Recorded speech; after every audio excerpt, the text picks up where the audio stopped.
Welcome back to Inside Asia. Again, we are discussing very exclusively with Dr. Jaran Maluleem from Faculty of Political Science, Thammasat University. Yes. Please come back to your point. You really strike to the point that nowadays the trend of society in Islamic world try to have to balance both between Islamic belief and what they call democratic values. What do you mean by this? How do they have this such a kind of balancing power? Right. During the regime of Gamal Abdel Nasser or Nasser of Egypt, those Muslim Brotherhood tried to come to power, but they used violent ways and tried to kill the leader of the countries.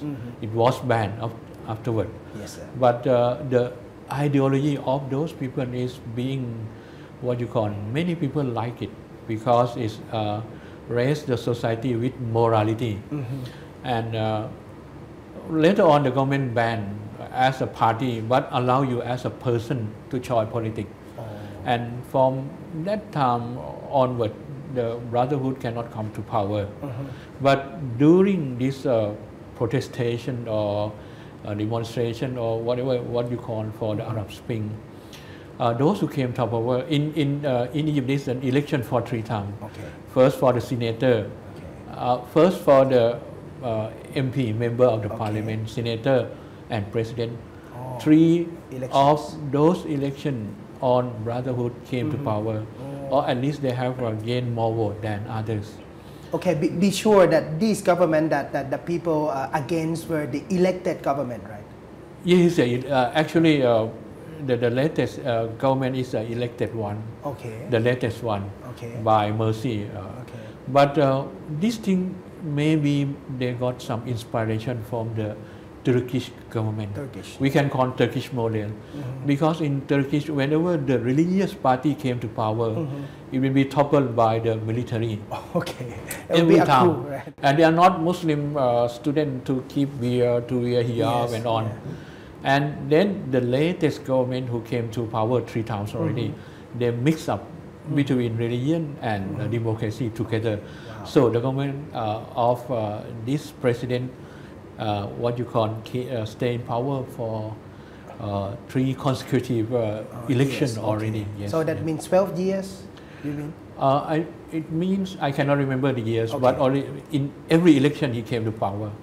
So after Jasmine revolution in Tunisia, and then to Egypt, then something happened in Yemen, but in Yemen something different from those 2 countries.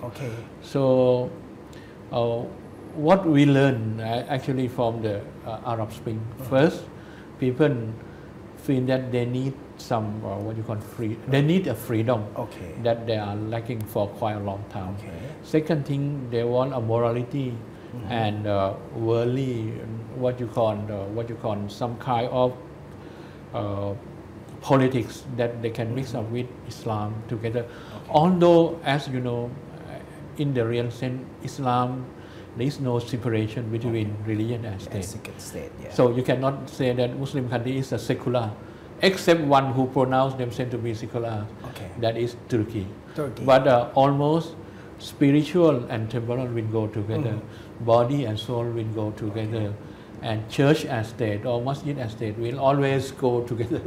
So this is a type of a Muslim in the real sense. Is that addressed in the constitution of this country, that this country should be Islamic state by law? No.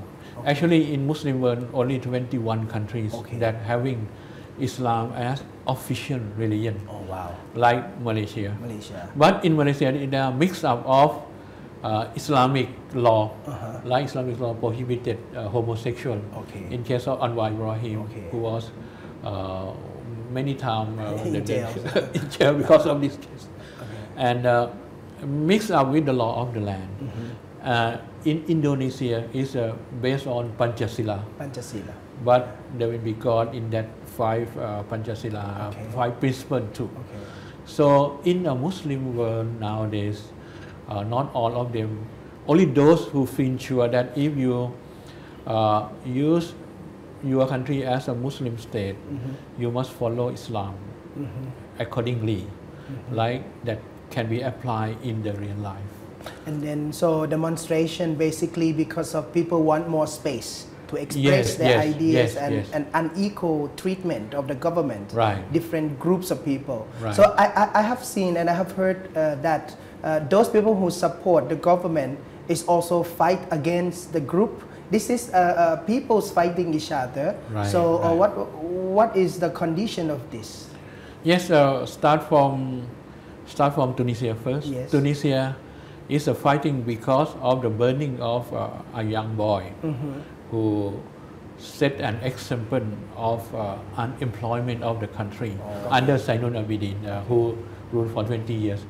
Under what you call underemployment, that is the most what you call the main thing in that Tunisia.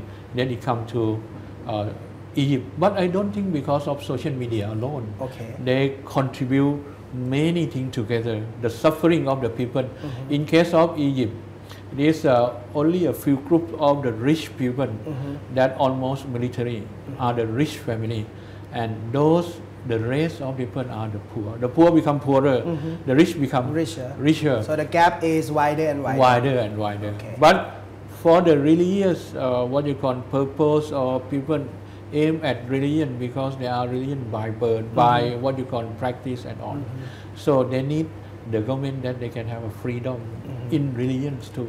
Because in Egypt also there is a problem of freedom of belief also.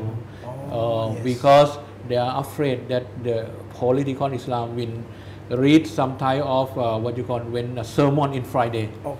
So they must be checked what Imam are going to say to those who come to the prayer. So this is government control. Government control. So I think with the coming of Muslim Brotherhood, this thing will diminish, and Muslim can have a freedom of expression. And Brotherhood also should adopt, should change their policy for the very beginning, that not to be what you call, not to be so strict in the sense that people cannot express their own feeling. So that means the government imply the radical Islamic interpretation, and need everyone to follow, right? So, should not because in Islam you cannot what you call, Islam means peace. You must not use very radical ways to the people, or even radical interpretation, because Quran is symbolic language. Some people may interpret in their own way, but actually in Islam, as Buddhists, that we emphasize on Majjhima Patipata, or the people of the middle path. We emphasize on the moderate way. Ummatan wasatan in Arabic. It is said like this in Quran. Wow, so there are a lot of similarities between Arab Spring, and I think there would be something would happen here in Thailand and Southeast Asia. After the break, we will come and discuss more about what Southeast Asia should learn from Arab Spring.